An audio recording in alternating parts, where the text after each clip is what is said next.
So I've been pretty disappointed with my chariot since I first did it. So now just I'm at the fence and I'm sat here. I thought I'll just finish it off and spruce it up.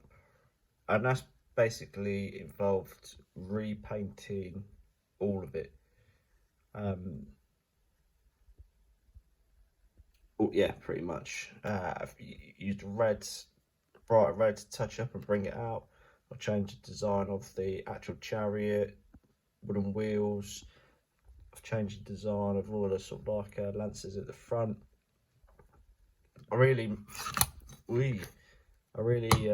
messed this one up anyway by building it all as a oneer and then trying to paint it. I really didn't think about that. So it's done. I'm happy with it. Horrible model to put together. I really did enjoy putting it together. This is it. There's my dude. And there it is. That is now complete. What's next?